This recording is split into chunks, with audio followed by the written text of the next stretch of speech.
Nu o să cobor prea mult, o să mă duc doar cât pot să mă schimb un pic. După aceea mă duc în Rânca, eu și jumătate ajung repede.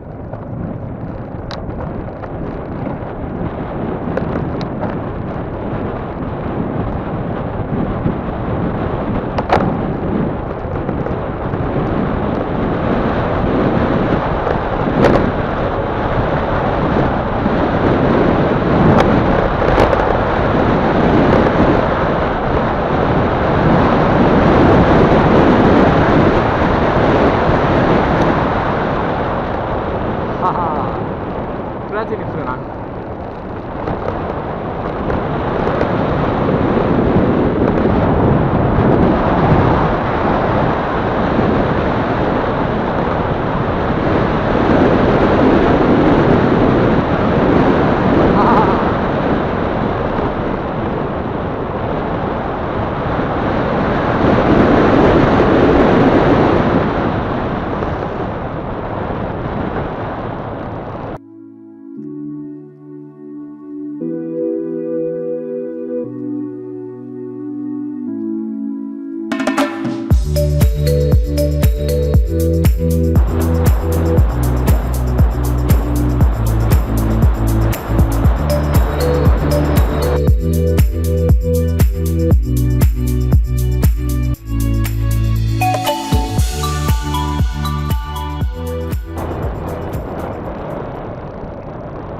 Ești ok?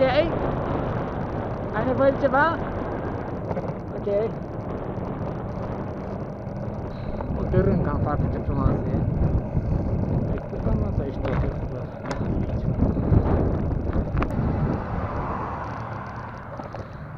Uitați ce frumos.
Facem o poză aici la Rânca.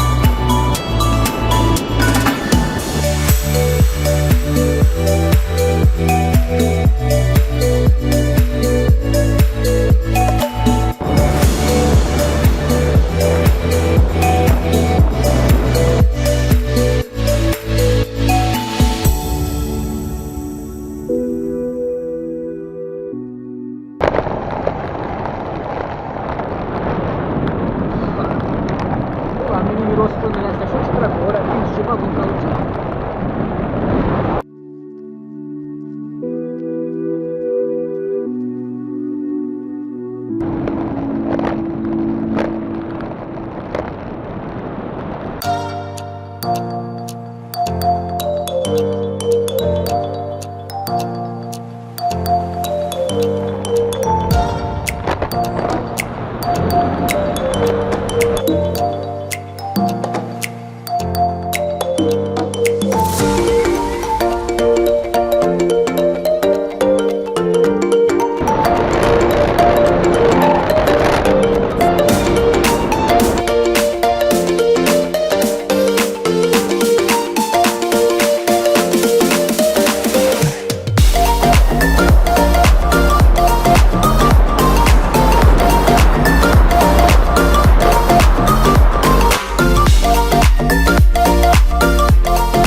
efectiv, degeaba mai pedalez, dau un gol. O las cade singurul la vale.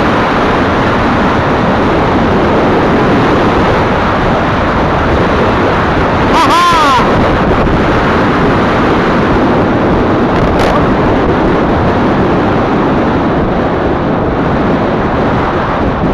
Cât de tare ești, bă, incredibil așa!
Efectiv, ai verificat hidro acolo mare, dau un gol. Aha! Cât de tare ești, fratele meu, cât de tare ești, vai! Opa!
Vreo 40 cred că, sau 35.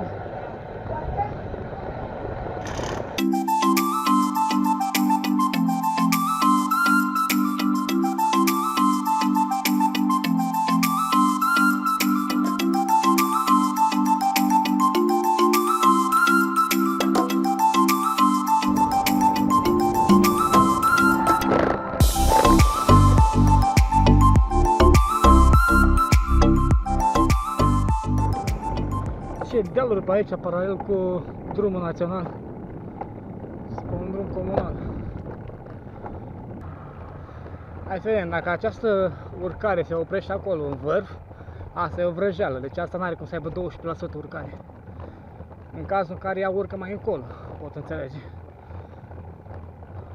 Asta nu are cum. Deci cu siguranță, acum la stânga urcă mult. Uite, vedeți? Abia asta e 12% cu siguranță.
sau bărbații ăștia. La revedere, noroc. În vârstă. Deci cum rămâne? Ne vedem după 18 ani?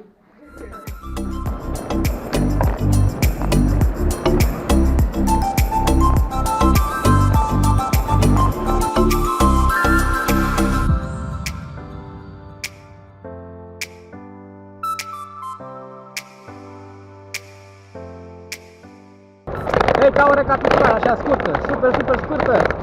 M-am trezit frumos, fac, la 5 jumate. Mi-a dat o oră ca să-mi pregătesc bagajele. Nu știu din ce cauză. La 6 jumate am plecat din camping de la Obârșie. După o zi foarte grea, foarte grea. Așa, dar frumos. Am urcat Transalpina, cred că de la 6 jumate la 11 jumate, 5 ore. În 5 ore am urcat Transalpina, frumos, pac. Am pierdut puțin din timpul pe acolo, cu poze, cu stat de vorbă, cu oameni, așa, frumos. După aceea m-am dus pe Rânca. Am ajuns perfect în Rânca, exact când...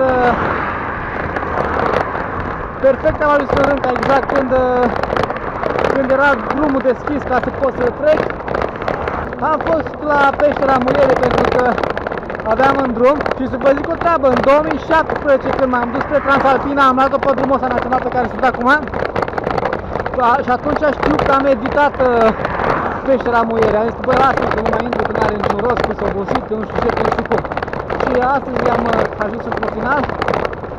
La peștera Muiere m-am întâlnit cu niște prieteni cu care s-am stat frumos la o discuție, am mâncat o înghețată, am băut o cola, pentru energie. Uite un prost care depășește cu gura mătii, dar de prost. Așa, revenim. Și după peștera Muiere de la Baia de Fier am fost la Polovragi. Am văzut tabăra de sculptură făcută super fain, chiar mi-a plăcut din Bulbici. Super mișto, merge popular, foarte fain. Așa, după aceea am fost la mănăstirea Polovragi. Mâine dimineață, direcția Craiova! Craiova!